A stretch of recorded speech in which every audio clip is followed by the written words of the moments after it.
On the world's most dangerous ski slopes, one man trains for a daredevil adventure. His goal, to explore the limits of man's endurance on skis. He will attempt to ski straight down the side of Mount Fuji, the highest mountain in Japan.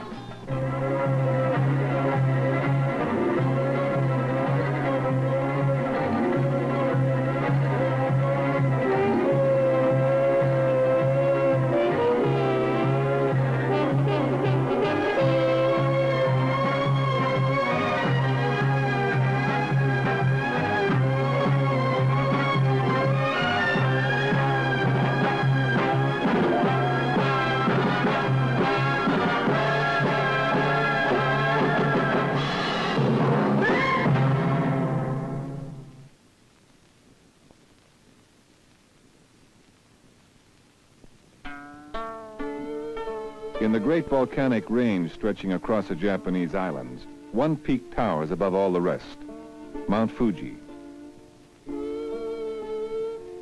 For centuries, the Japanese have praised, even worshipped, this steep and symmetrical cone. Tourists and pilgrims are drawn to resort hotels surrounding it. To them, it represents strength, beauty, and serenity. But for one man, it represents challenge. Yuichiro Miura, a professional skier, one of the fastest men on skis in the world. He dreams of attempting a seemingly impossible feat, a ski run straight down the side of Mount Fuji. Miura's goal is to explore the limits of his specialty, a technique called shussing, skiing straight down a slope, something no one has ever attempted on Fuji.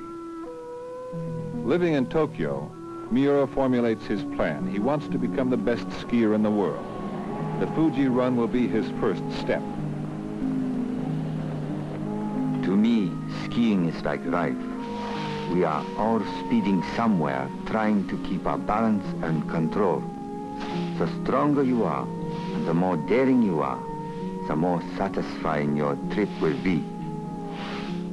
For Miura, the first goal is concentration. Every waking moment, he will focus his attention on the Fuji run. In January, he begins a 3-month program of personal training. In his Tokyo home and on the slopes of the Japanese Alps, Miura strives to attain a perfect state of physical agility and unyielding confidence.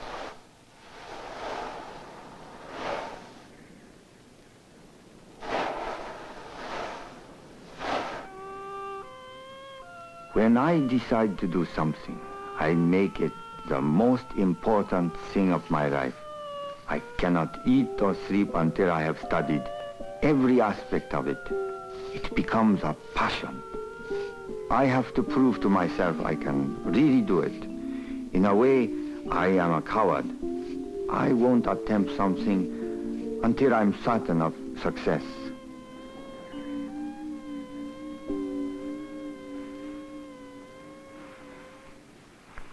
Miura studies speed like a scientist.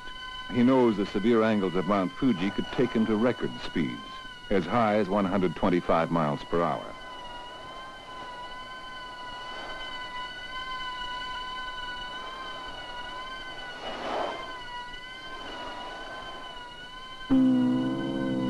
His first trial runs are inconclusive. The fastest slopes available for practice take him less than 75 miles per hour. Undaunted, Miura seeks the aid of an airplane manufacturer. The wind tunnel convinced me that if I could maintain a good position heading down the slope, and if I could keep my balance over rough snow, I could make it to the bottom. The event is World Championship Speed Skiing, a yearly competition held in the famed Theodule Glacier of the Matterhorn in northern Italy. Here, the world's fastest skiers race in a natural bowl.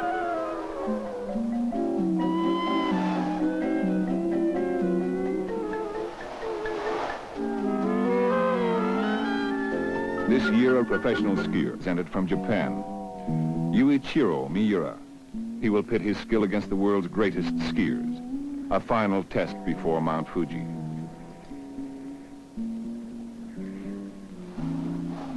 Miura faces a slope of 40 degrees and hard ice.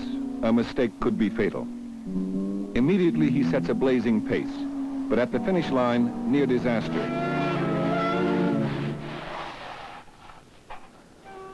Incredibly, he is unhurt. The Italian announcer, astounded, shouts, "He's alive."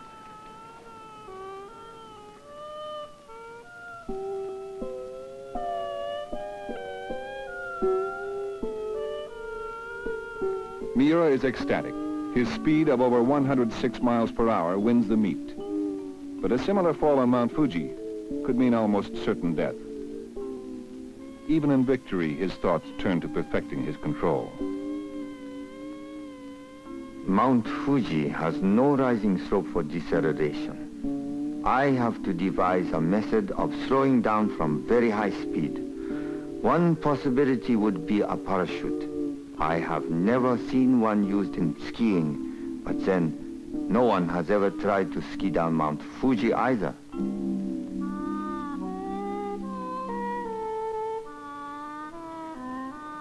I felt that if I could control my stop, I could ski off any mountain. It was important to figure out the right kind of parachute.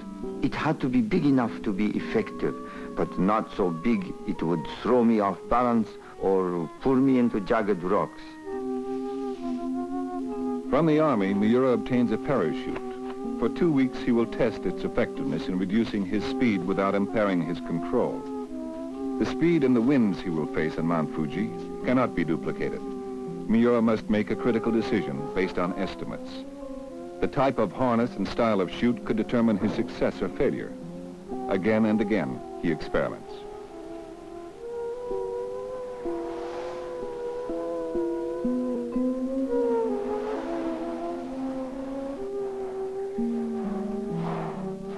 The parachute was difficult to control even at slow speeds. I could barely keep my balance. Still, it slowed me down very effectively.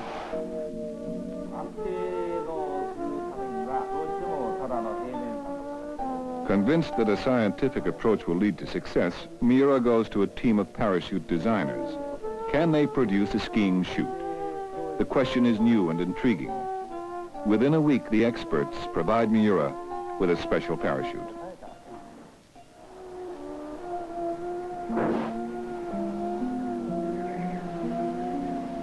The first test is a disappointment.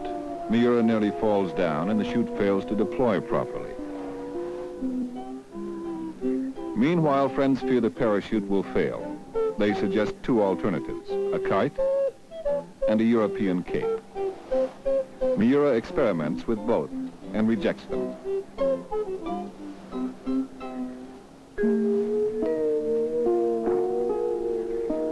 The parachute would work, but only if I could learn to ski with this big fat tail. It took months to feel ready. April 15th, Miura makes an aerial survey of Fuji and selects his course.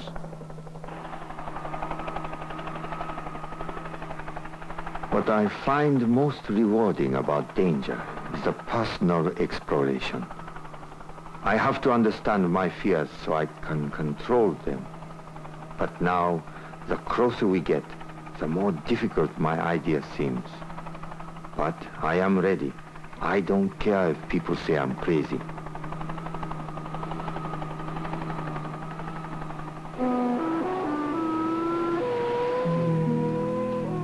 April 19th. After months of preparation, Yuichiro Miura is now ready to meet the challenge. He departs for Mount Fuji. With a support team of 4 friends, he will climb to a weather station at the summit. There he will wait for a calm and clear day. There's no time to think about equipment and techniques now. Those are all worked out. The final preparation has to take place inside my mind.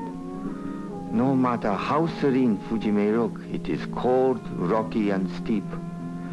You wonder if your decision will mean a new and successful period of your life, or the end of it.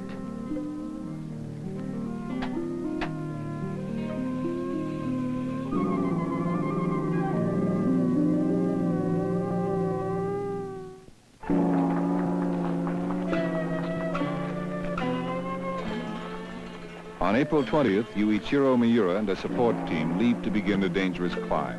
Their goal, a 12,000-foot summit.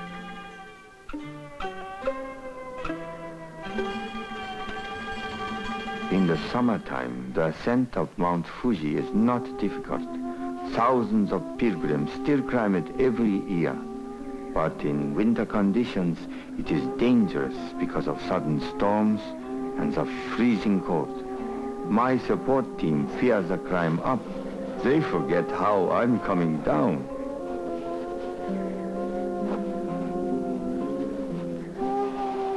Since religious pilgrimages began in the 17th century, Fuji has taken many lives. While the climb itself is a mild one, heaps of volcanic rocks give way easily, touching off rock slides. Because of a prevailing westerly wind, Miura and his men climb the eastern side of Mount Fuji.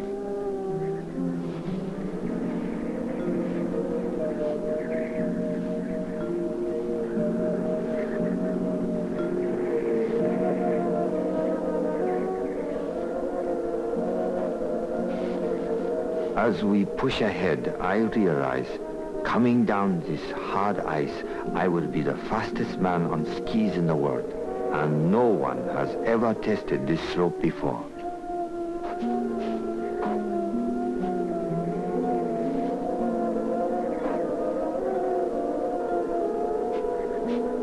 Eager to reach the summit, the men climb for 6 hours without rest. They fear a weather change. Ancient stone huts on the way offer shelter, but the men are nearing the top. They push on. Near the top, it is painfully cold, and the snow is almost brittle. For the first time, the difficulty of my goal becomes almost frightening. I can no longer joke. I wonder as we approach the top if I can really do it. In this piercing cold, it is difficult to walk, let alone ski at 100 miles per hour. The weather station atop Mount Fuji. Here Miura and his men make a temporary home and wait for perfect weather.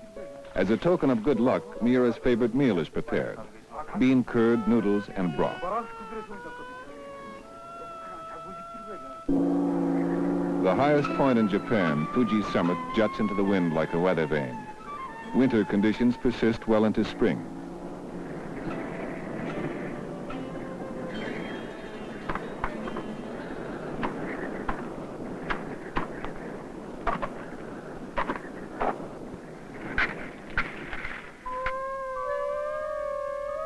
For Miura, the access to reliable weather information is invaluable. Scientists at the station monitor wind speed and direction for him. An unexpected change in wind velocity could sweep his parachute sideways and mean disaster.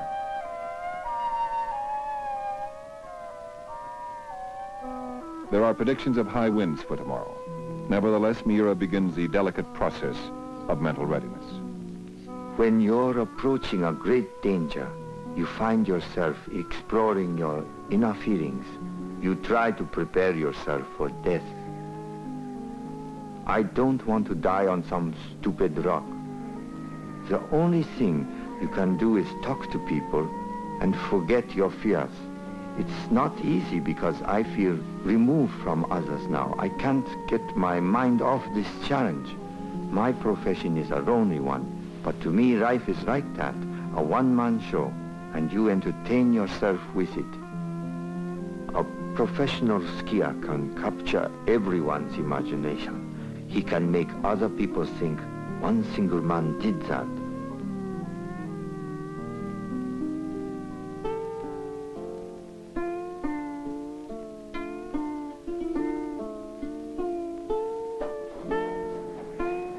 April 22nd. Rising with the sun, Miura discovers that the slopes are clear, but swept by gusty winds up to 25 miles per hour. It is time to temper myself now. The winds on the slopes are too high, but in the crater, I can get in the practice I need.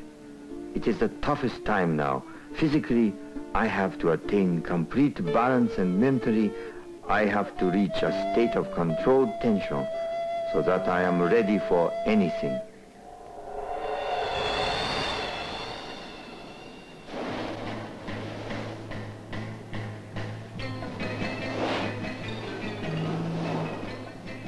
While he awaits a change in the weather, Miura makes his final preparations. For better control and balance, he rigs an intricate system of support straps. The parachute straps must fit my body comfortably. When you are shooting, you have to keep your body loose. There's no way to anticipate a crevice at high speeds. You can hardly see obstacles in time to adjust. You have to learn to react naturally, like the shock absorbers on an automobile. Practicing on the side of the mountain itself, Miura discovers a hazardous ice area only 1,000 yards from the summit. He decides now to carry a second chute and deploy it precisely ahead of this roughest portion of the course. Without pinpoint accuracy, he could hit choppy ice too fast and almost certainly fall. As a precaution, Miura attaches a rock to the chute. Adding to the weight and drag, it should snap the chute open more quickly. This new modification will mean still more practice runs.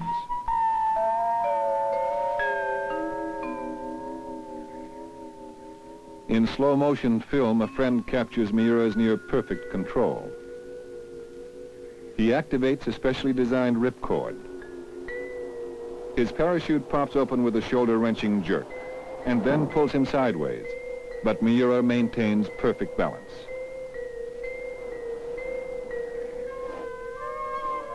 With tireless discipline, Miura makes run after run. Each descent down the slope is followed by a half-hour climb. On the afternoon of April 24th, Miura completes his preparation. Perfect weather is forecast for tomorrow.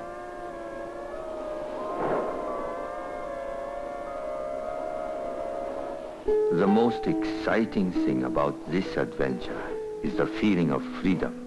There are no rules to follow. There are no precedents to consult. I fear losing control, but in the back of my mind I keep saying, what if I succeed? How fantastic it will be.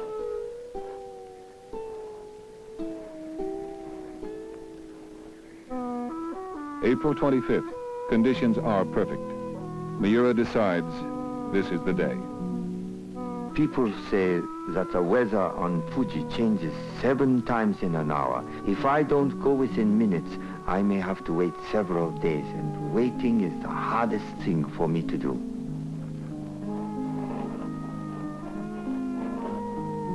Traveling at 100 miles per hour, Miura could misjudge distances. While the weather holds, his support team sets out to prepare the course. A blue guidance banner will act as a signal for Miura to open his primary chute, 500 yards from the end. Skiing in a straight line, Miura will deploy his first parachute at the roughest zone and then cut away from it. Near the end, he will deploy his primary chute and attempt to stop.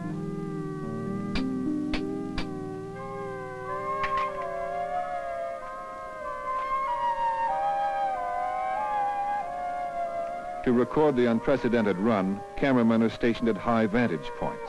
Their evidence will provide documentary proof that a man attempted to ski down Mount Fuji. A banner is positioned near the hazardous ice zone, and the stage is set.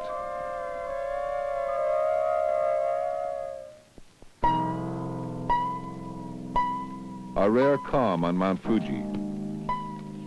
For Yuichiro Miura, this is the end of over 4 months of preparation. He is ready for a perilous descent. Now there's no time to think about failure. Over and over I think about details. I check and recheck the ripcord on the parachute. I say to myself, well, you're supposed to be this great skier. This is the chance to prove it.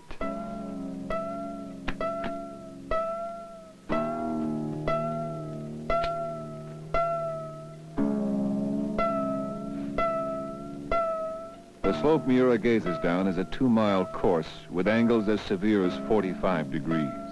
The entire descent will take 90 seconds.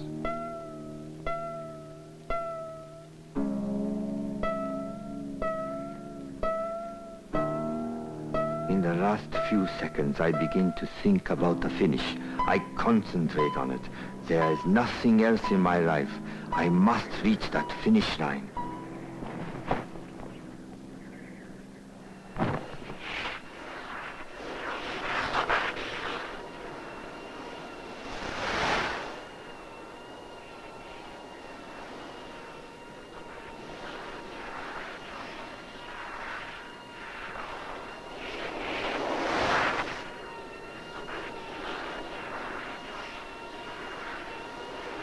The danger banner, the first crucial point. Miura's chute opens perfectly. He keeps his balance. One mistake at this speed would mean disaster.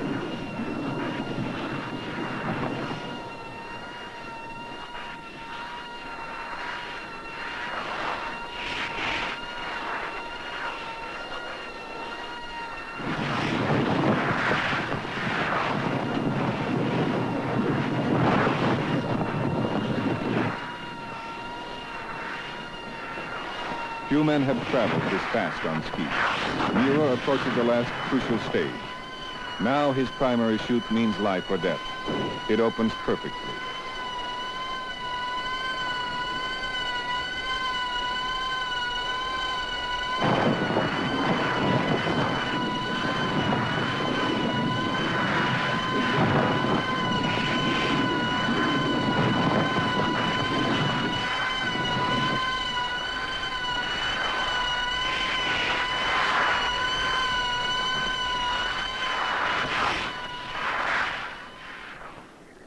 Without timing equipment, Miura's speed cannot be measured. Estimates place it at over 110 miles per hour. On this April morning, Yuichiro Miura has explored the limits of man's endurance on skis and survived.